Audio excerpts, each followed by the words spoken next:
Hello, Locked On Women's Basketball fans. Thank you so much for making Locked On Women's Basketball your first listen every day. We're here for you 6 days a week, and we had draft coverage from the draft with the incredible Howard and the incredible Jackie. So make sure you check out that episode if you haven't done so already.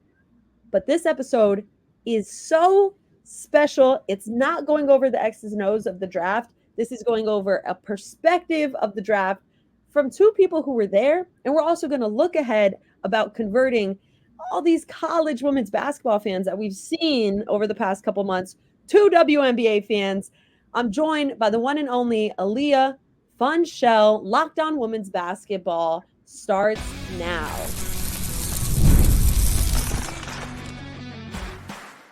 You are Locked On Women's Basketball, your daily podcast on women's basketball. Part of the Locked On Podcast Network, your team every day. Hey, Aliyah, how are you? You've had a busy week. Are you recovered? Barely. I'm still recovering, but I'm just honestly operating on the high of the WNBA draft and how fun it was. So that's what's getting me through. And you were influencer row at the WNBA draft. And I'm so excited. In this whole first segment, I'm going to talk to you about your experience, the squad of influencers you were with, what that means for the WNBA, what that means for women's sports, your experience firsthand with Columbia Hoops, Abby Shu. And we're also going to expand things to a greater perspective. And then after Aliyah hops off, I'm going to do a deep dive, guys, into the commissioner of the WNBA because I couldn't help it. I was in the press conference and I'm like, every time I'm in a press conference, Kathy Engelbert, I leave with information and I leave with questions. So we're going to deep dive into that later in this segment. I'm Gigi Spear. I host Locked On Women's Basketball every other Thursday. I post for the Next Hoops, and I'm also going to get into some of the numbers that I've been seeing around the Next Hoops and an interesting audience that has come in recently to our women's basketball account. And I'm joined by Aliyah Funschelle. She's the host of Sports with Aliyah. She kills posting for Columbia women's basketball and Columbia athletics. Aliyah really does it all. And she had an amazing opportunity. And you actually left the WNBA draft with a new piece of jewelry, didn't you? I did. I'm not wearing it right now, but I did get the Tissot watch. I didn't know how to pronounce Tissot. I had to look it up. It's French, so Tissot. But the watch is amazing. So, yeah, I left with the watch, which was nice. Yeah, and that just points to a different point, which is there's so many different corporate sponsors around the WNBA. Some of them, it's like, hold on, what? But can you walk us through, first of all, what was the invite like? I know you do a lot of work with the WNBA, so this is nothing new, but what was the process of them inviting you? And then I also want to know eventually too, what it was like day of for you. Yeah. I mean, I grew up loving the WNBA, except it was hard to really access when I was younger because, TV deals and social media weren't a thing. So, but I have photos of myself in vintage WNBA gear, and it's just a dream come true every time they get asked me to work with them. And so they invited me last year as well. And so I guess they liked the content enough to have me back, but it was super special. And I'll definitely take you through the day of, but the night before is also an interesting story. I'm going to just get through that really quick, but they invited us to a Gotham game, the content creators that were at the draft. So we all had a little team. Sorry, I was supposed to go and I actually didn't go. And then I see all my girls are there and I'm like, okay, I definitely should have gone, but I was like, I couldn't have gone. Something else came up. Wow. Okay, so I missed out. So you missed out, but also it was very chaotic. I made a TikTok about it, just about how I can't believe we all pulled ourselves together because Ari was like, my Rent the Runway canceled on me, so I don't have an outfit for the draft. And I'm like, girl, you are the face of the WNBA, and the draft is in 12 hours. And so let me check my Tissot because this is coming up. And so it was so chaotic but so fun. So that was the vibes leading up. So we really pulled ourselves together for the actual draft. And I'm not gonna ramble because I'm sure you have a lot of questions, but the day of, I was just doing my best to really post in real time and get people the things they want to see. Yeah, and you do that, and then you also post these recap videos. I think before we get into the specific recap videos, I want to just put things in perspective. So you also hosted the Game Changer panel for the Sports Girls Club event that they had in Boston. You are a game changer, and you're part of this revolution of really a generation that's reliant on digital content. Do you feel like, though, that there's a different way to post with regards to women's sports, specifically women's basketball versus men's sports, or are they a similar approach for you? See, I feel like anyone you ask would have a different answer. But for me, I've always approached it as like, I'm going to post about men's and women's the exact same. And I kind of like make a joke where I'm like, there's a lot of people that follow me for my men's sports coverage. And then I just like casually drop like all this women's sports stuff on them. And I have people that tell me that it actually works. So like, I feel like sometimes there's people that put an asterisk by it, like where they're like, okay, now we're going to talk about women's sports. And I know no one really watches it, but like, let me explain who everyone is. Where I'll just post, I'll be like, if you don't know who this is, then look it up. But like, I'm going to talk about it and I'm not going to like explain it to you. Like you like Google it. So I kind of just like post about men's and women's the same, because like, I don't want to honestly, I give better treatment to the women's sports, but I don't want to make it seem like I'm like doing charity work. Like some people, when I first started my career, that's what they thought I was doing. Like, oh, it's so nice that you're posting about women's sports. Like, that is so nice. I'm like, no, it's like what I want to do. So that's why my approach, it's like I approach it the same. I'm not treating it like it's like something that I'm doing as a favor. I love that. And I'm all about normalizing women's sports and like just talking about it in a way that it's like, okay, we're talking about sports. We're not just talking about women's sports. Yeah. And I feel like I could talk about that forever. And I also want to know too, from you as an expert in this field, I think we could call you that, 50,000 plus followers on Instagram, racking them up, views out the wazoo. Do you feel like you have a different viewpoint of players in women's basketball having an online presence versus other athletes, or do you not really see them having a unique way of posting? Oh, I feel like, I don't know why, but I feel like women's basketball players like have the influencer gene. Like it comes so natural to them. And like, I feel like they, without even trying, like they're just like popping off in everything they do. Even like, I'm not saying every player is like as good as Angel Reese at posting and building her brand, but like I see a lot of like smaller like accounts that are women's basketball players that I'm like, you sound just like an influencer. I feel like women's basketball players are so multifaceted. I mean, all athletes are, but I don't know, something about women's basketball, it's like they have that it factor, because basketball is already a sport that is so intertwined with pop culture, with fashion, with music, and then it being a women's sport on top of that, they have like that extra just like it girl factor to them.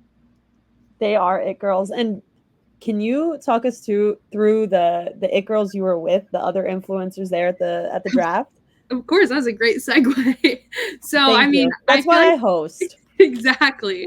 I feel like the WNBA invited a great range of people, because like there's people like what I do is so different than what someone like there's someone, her name's Jackie. She goes by Coach Jackie. She's a TikToker and like definitely like is like very, she stands out a lot with like what she does in her niche. And Auntie Nay, like she is amazing. Like she's hilarious. And so I feel like there was a good group of us that all brought a different perspective to the draft. I mean, you have Ari Chambers, who is just outstanding, and Brittany Elena, who's been in this game for years now. And I was starstruck when I met Brittany. I was like, she is just gorgeous. She is so down to earth and so nice. So like, just a great group of people like that, all like are very different, but like, so it's cool to see like the draft through our eyes and different perspectives. It is, and it's an essential part of their business model too. And I'm going to talk all about that and Kathy Engelbert's wisdom that I gained from her. After this break, I'm going to dive into more of Aliyah's experience at the WNBA draft, and we're going to talk about, from our experience, what we see the best route for converting college women's basketball fans to women's professional basketball fans. So more after this, stay tuned. Guys, I need you to all listen up for this huge announcement. I have been tracking the leaderboards every day, keeping my eye on the scores, putting my heart into it, and I'm super pumped to announce I'm finally on top. That's right. Obviously, I'm talking about the hit mobile game, Monopoly Go. You probably heard of it. It's been downloaded over 150 million times. It's a great mobile twist on classic Monopoly, and you can play anywhere, anytime. You can explore hundreds of Monopoly boards from Las Vegas, the Aces, to Camelot, to the moon, all while raking in a huge fortune. Charge rent on iconic properties, just like classic Monopoly. You can charge your friends rent on your iconic properties or go after their Monopoly money by pulling big heists and taking wrecking balls to their landmarks. But my favorite part is the leaderboards, where you can see who's a Monopoly tycoon and who's gone bankrupt. So get yourself on the charts. Download Monopoly Go now, free on the App Store and Google Play. Okay, we're back with Aliyah. Aliyah is a genius when it comes to content creation all across the board. And I was mentioning that the WNBA is in a very unique position because not only are they leveraging media rights deals with traditional cable companies, they're leveraging influencers. So you guys were, what was it, 2 rows of influencers at the WNBA draft? Yeah, it was crazy, and they put us in prime seating too. We'll talk about that, but like we were behind Coach Staley, Kim Mulkey, in front of Paige, so we were in a prime location. And you had some familiar faces behind you too, huh? Oh yeah, so we'll get into it. Kate Martin and some of the Iowa folks were sitting right behind me. So we were right there when she got drafted, and it felt like I was getting drafted too, because it was like we were all in this like little group of people, and it all happened so fast. So it was awesome. I don't know how much you want me to get into it, but I can definitely give like my play-by-play of it. Well, I think people definitely deserve the inside scoop because Kate Martin is someone that's known as a sidekick to Caitlin Clark, someone that may not extend her career, at least professionally within America, maybe with AU, maybe in Europe, but now she's drafted to an incredible team, and you got a firsthand view of it. But there was a little point in it where you guys were kind of let in to the surprise to come, even though Kate didn't know it was coming when she was attending the draft, though, right? Yes. So like Kate definitely made it clear that she was there to support Caitlin. She wasn't invited, and I mean, she couldn't even like have thought, because she sat in the very middle of the row, and she was so supportive the whole night. Like they were all so nervous, like right before like the first pick was called. They were all like, "Oh my God, my heart is beating so fast!" Like they were so cute, so supportive. And they even left their seats to go find Caitlin after she got drafted. And I was thinking about that today. I'm like, what if she wasn't in her seat when she was going to get drafted? But then they come back, and almost immediately someone's like, Kate, you need to move to the end of the row right now and have someone else hold your phone. And we're all like, oh my God. So then we think she's going to be the next pick right there. But then like 2 picks go by, and we're like, okay, still nothing. And then the cameraman comes and sits in front of her. So then that's like when the Aces made their pick, and it was awesome. I mean, I heard Caitlin's boyfriend say like, oh my gosh, look, it's Aces, Liberty, and then Aces. It's got to be one of those teams. That's crazy. Like, and so she was like the Aces like second pick out of that list of 3, like or whatever. So it was really cool. I can only imagine. And I want to ask you too, from the perspective that you're coming with, where it's creation and putting out content, and not only putting out names that people don't know, but increasing the awareness of players that you kind of know. So do you feel like in your social media landscape, is there more of a focus for your fans to see things that engage them as fans, or things that promote the players individually and kind of find a different lens to approach how we view these players? I kind of like to do both. I mean, my bread and butter is definitely finding like things that people might not know and talking about it. I love like the human side of sports. So like, what are you like off the court? What are you, passionate about? Things like that. So I love bringing that. But also there's like, you have to think like there's a lot of people that have never seen these athletes for the first time ever. So I kind of have to balance like kind of being introductory of this could be the first time someone's ever hearing about Kate Martin, and then giving them enough context where I'm not going on a tangent, but then getting right back into the story. So kind of like finding a balance about that. I gotcha. And you did this for a whole team too. So what was it like when you heard the two Columbia women's basketball players' names called back to back? I was ugly crying for sure.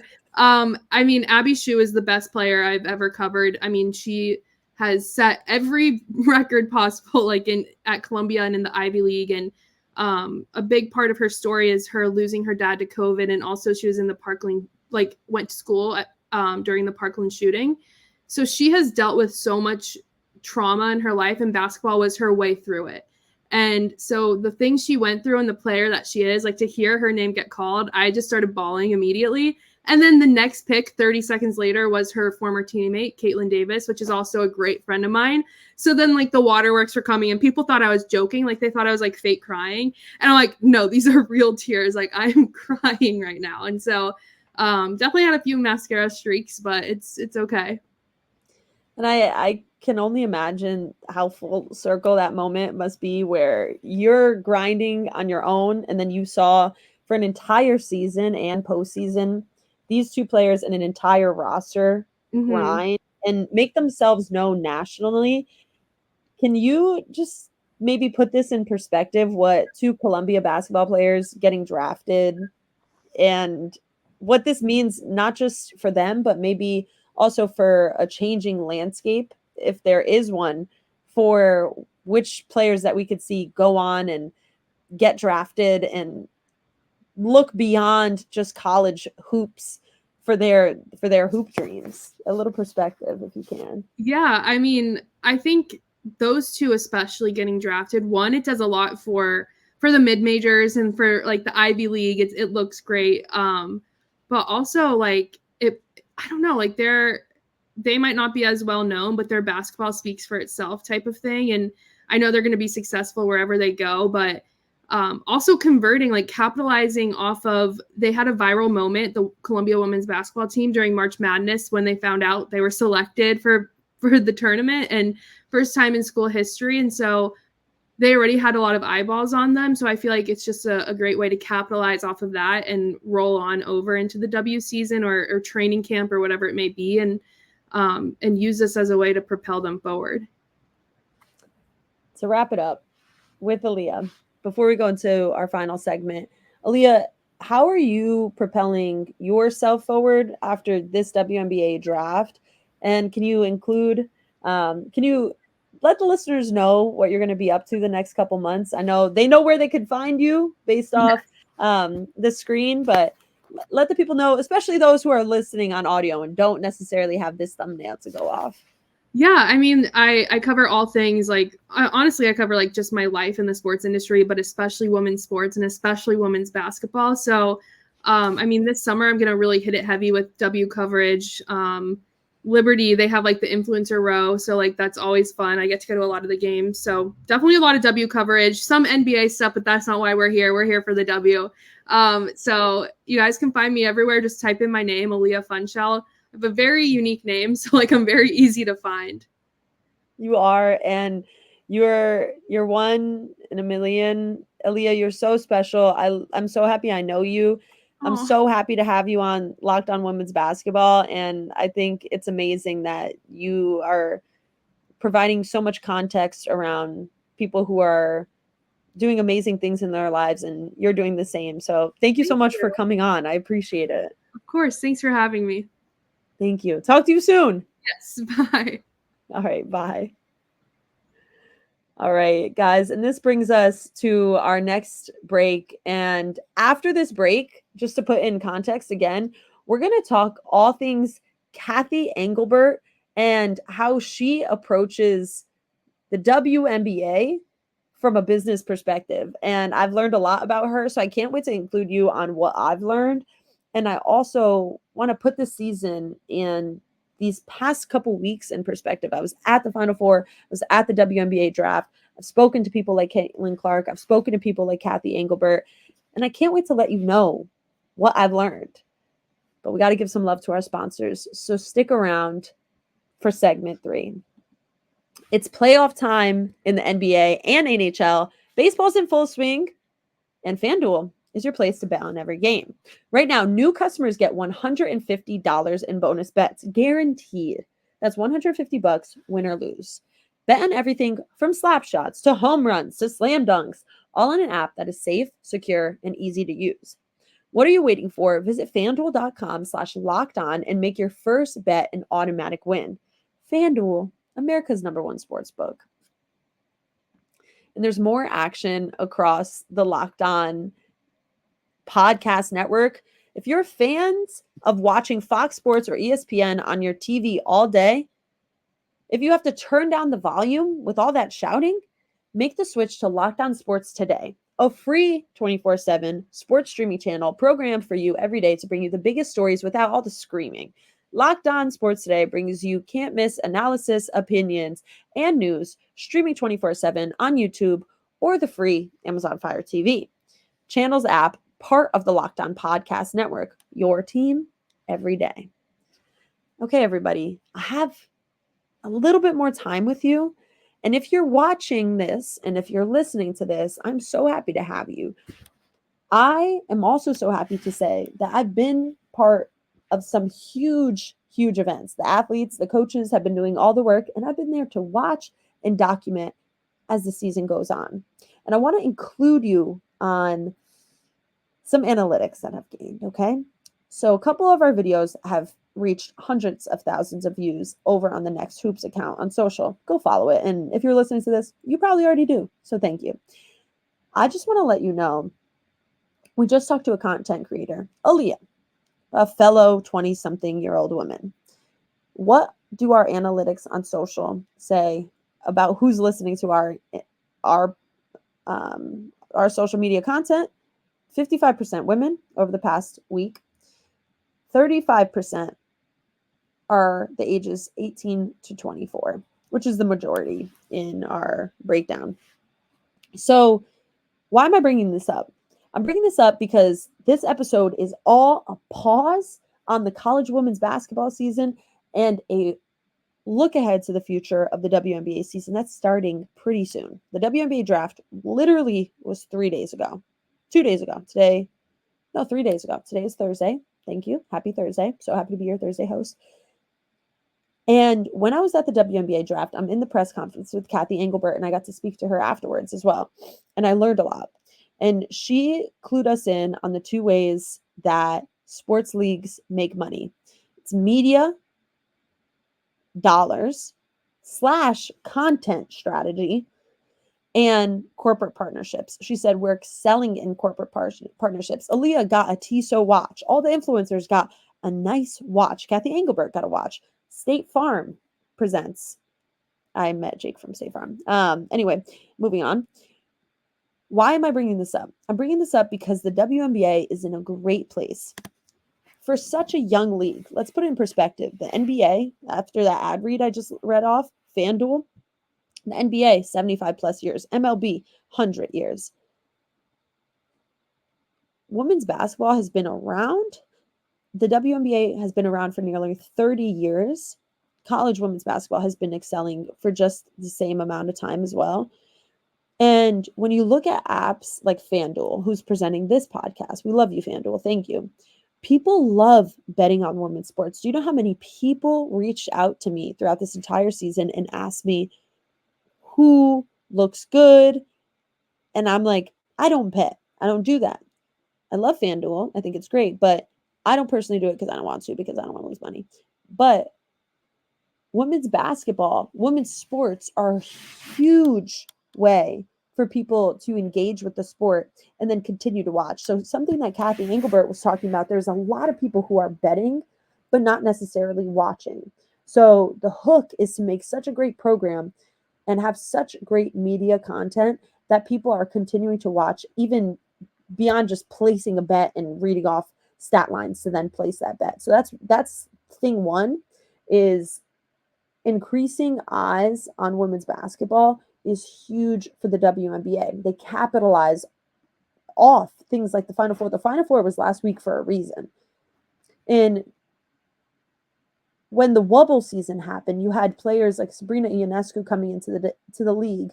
A draft up in the air because of COVID, but the WNBA season happened. There were no positive COVID tests. They would have been out of the sports landscape for 22 months if they didn't do the W season in the bubble, but they ended up doing it. Kathy Engelbert is someone that comes from a business background. She was the CEO of Deloitte, and now she's the commissioner of the WNBA. So let's talk about her game plan. First of all, putting perspective, Kathy Engelbert was a two-sport athlete in college. I was also an athlete in college. I'm passionate about this game because I felt like I didn't get that much coverage in college, and I want to continue to cover women's sports, and I am. Kathy played lacrosse, played basketball. She played for Muffet McGraw, the Muffet McGraw, the exact one you're thinking of. She was in charge of 350,000 employees when she was at Deloitte, and she was a line partner serving big pharma clients, turned making sure that Brittany Griner comes home safe for the WNBA, making sure that Caitlin Clark enters the WNBA in a way that uses her brand to Caitlin's advantage and to the W's advantage. So she knows business. She knows it's all about relationship, and she has 3 prongs for success. 1, they're going to be players first. 2, it's stakeholder success and making sure that these people that are coming and putting in dollars for the WNBA are happy. 3, it's fan engagement. Why is the WNBA draft this week? It's capitalizing off the fan engagement, the creation of villains, the creation of storylines, the creation of fan bases across the country, hotbeds of fans. When I was at the Final Four, I ran into so many different fans. Check them out on the Next Hoops. I posted with a lot of them. And I think what stood out, sorry for that voice crack, what stood out to me is just how many different demographics were there. Yeah, of course, there's a typical little girl that's there, watch someone that they want to be. But there were people from all age ranges there. I read off the age range of our social media, but that's also the typical age range of social media. The WNBA is in a very important intersection of fashion. We see Caitlin Clark donning a $17,000 Prada outfit. According to Business Insider, it was $16,875, 22% of her first year salary. Angel Reese with the Bronx and Bonko dress and getting interviewed by the People's Gallery. There's also the intersection with race. 80% of players are women of color. Social media, digital natives are coming in, like this 18 to 24 range that Aliyah covers. Also the intersection with politics, Brittany Griner that I was saying. They had to talk to the special presidential envoy for hostage affairs. And Brittany was the 19th prisoner trade that year in 2022. So that also, the WNBA is exposing wrongfully detained Americans. Kathy Engelbert says that they're pushing corporate partnerships, like I mentioned, the State Farms, the Tissot watches, pushing ad spots around media rates, but also pushing ad spots around patches on jerseys, branding the court, valuing franchises, having personal endorsements, and making sure that they're capitalizing on huge talent coming in. So what's next? They're going to be expanding teams over the next 3 to 5 years with the capital raise. So hopefully, I think 2028, I think she said she wants to add 6 teams. And I think what we saw do so well this past year is the Liberty, the Aces rival in the end. That was what you would call a game of consequence. So there were huge fans for the Liberty, huge fans for the Aces, huge fans for people like Breanna Stewart, huge fans for people like Asia Wilson. The list goes on and on.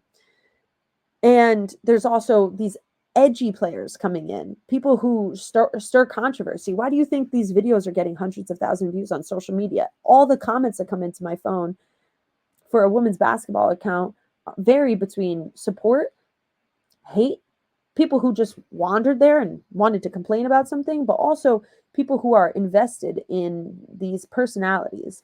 At the same time, though, less than 1% of all corporate sponsorships go to women sports. And there's a huge denominator there, meaning there's a huge ability for sports to make money. Less than 5% of media coverage goes to women's sports. So the word Kathy Engelbert uses is Herculean, what they're trying to do with the WNBA. But what we're seeing here, what you're listening to right now, is a way for people to consume content around the W. And I know I keep putting this in perspective. As the season goes on, though, and there's more X's and O's to talk about, we're going to do that. We already have you covered with W draft coverage earlier this week. What's important about today and about listening to this episode is the perspective that we could take right here, right now, and say, okay, that was a great college season, just like the 9.9 million viewers were last season for the LSU-Iowa matchup. 18 million viewers this year. The WNBA draft had more viewers than the league's last 7 drafts combined. The WNBA draft had 2.5 million viewers Monday night. They were fans lining up. There are fans who couldn't get in that waited outside. We're seeing it happen. So this is a pause, but it's also a projection into the future. Thank you so much for joining me, Gigi Spear, for another episode of Locked On Women's Basketball. And guess what? I'm actually going to be back next week. So make sure you stay tuned in. More episodes are going to be coming out tomorrow and Saturday. So make sure you check those out. And then I'll see you next week multiple times. And I'll give you a little hint to one of the guests coming on. And I'm not going to give too much away, but I'll let you know. They're a face that you've seen a lot, and not on Locked On Women's Basketball. You've seen them on a different platform. So make sure you stay tuned. Check it out next week. Thank you for making Locked On Women's Basketball your first listen of the day.